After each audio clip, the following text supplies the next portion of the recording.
ಜೀವಕೋಶವು ಸಜೀವಿಯ ರಚನಾತ್ಮಕ ಮತ್ತು ಕಾರ್ಯಾತ್ಮಕ ಘಟಕವಾಗಿದೆ. ಎಲ್ಲ ಜೀವಿಗಳು ಜೀವಕೋಶಗಳಿಂದ ಮಾಡಲ್ಪಟ್ಟಿವೆ.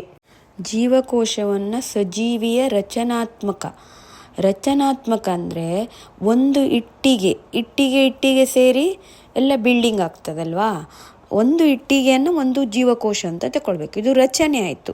ಅಂದರೆ ಅದೇ ರೀತಿಯಲ್ಲಿ ಎಲ್ಲ ಜೀವಕೋಶ ಸೇರಿ ನಮ್ಮ ಶರೀರ ಉಂಟಾಗುವುದು.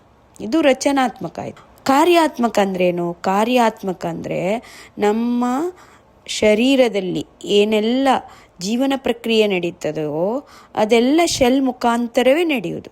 ಹಾಗಾಗಿ ಜೀವಕೋಶವನ್ನು ರಚನಾತ್ಮಕ ಮತ್ತು ಕಾರ್ಯಾತ್ಮಕ ಘಟಕ ಅಂದರೆ ಸಜೀವಿಗಳ ರಚನಾತ್ಮಕ ಮತ್ತು ಕಾರ್ಯಾತ್ಮಕ ಘಟಕ ಎಂದು ಕರೆಯಲಾಗಿದೆ. ವಿದ್ಯಾರ್ಥಿಗಳೇ, ಈಗ ಜೀವಕೋಶಗಳ ಶೋಧ ಹೇಗಾಯಿತು ಅನ್ನೋದನ್ನು ತಿಳ್ಕೊಳ್ಳುವ.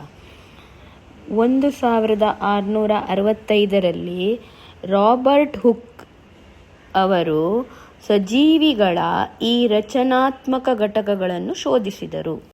ಅವರು ಏನು ಮಾಡಿದ್ರಂದರೆ ವಿದ್ಯಾರ್ಥಿಗಳೇ, ತಾವೇ ರಚಿಸಿದ ಸೂಕ್ಷ್ಮದರ್ಶಕದ ಅಡಿಯಲ್ಲಿ ಕಟ್ಟಿಗೆಯ ಬಿರಡೆಯ ತೆಳುವಾದ ಅಡ್ಡಛೇದವನ್ನಿಟ್ಟು ನಿರೀಕ್ಷಿಸಿದರು. ಅದರಲ್ಲಿ ಅವರಿಗೆ ಏನು ಕಾಣಿತಂದರೆ ಅನೇಕ ಖಾನೆಗಳು ಅಂದರೆ ಸ್ಮಾಲ್ ರೂಮ್ಸ್ ಥರ ಅವರಿಗೆ ಕಂಡು ಬಂದಿತು. ಅಂದರೆ ಈ ಖಾನೆಗಳು ವ್ರತಕೋಶಗಳಿಂದ ರಚಿತವಾಗಿದ್ದವು. ಅವುಗಳ ರಚನೆ ಜೇನುನೊಣಗಳ ಗೂಡಿನಂತೆ ಕಂಡುಬಂದ ಕಾರಣ ಅವುಗಳಿಗೆ ಜೀವಕೋಶಗಳು ಅಥವಾ ಸೆಲ್ ಎಂದು ಹೆಸರು ಕೊಟ್ಟರು.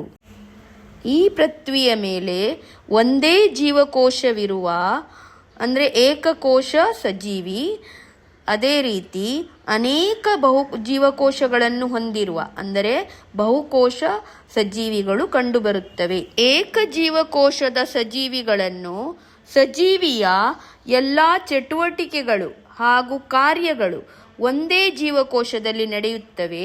ಉದಾಹರಣೆ ಅಮೀಬಾ, ಪ್ಯಾರಾಮೀಶಿಯಂ, ಯುಗ್ಲಿನಾ ಇತ್ಯಾದಿ. ವಿದ್ಯಾರ್ಥಿಗಳೇ, ಈಗ ನಿಮಗೊಂದು ಪ್ರಶ್ನೆ ಇದೆ, ಜೀವಕೋಶ ಎಂದರೇನು? ಇದರ ಉತ್ತರ PDF ಇದೆಯಲ್ಲ, ಡಿಸ್ಕ್ರಿಪ್ಷನ್ ಬಾಕ್ಸಲ್ಲಿದೆ, ಮತ್ತು ವರ್ಡ್ ವಾರ್ ಲಿಂಕ್ ಸಹ ಡಿಸ್ಕ್ರಿಪ್ಷನ್ ಬಾಕ್ಸಲ್ಲಿದೆ. ಯೋಚನೆ ಮಾಡಿ ವಿದ್ಯಾರ್ಥಿಗಳೇ ಈ ಪ್ರಶ್ನೆಯ ಉತ್ತರದ ಬಗ್ಗೆ. ಜೀವಕೋಶದ ರಚನೆ, ಸೆಲ್ ಸ್ಟ್ರಕ್ಚರ್. ಜೀವಕೋಶದ ವಿವಿಧ ಭಾಗಗಳು.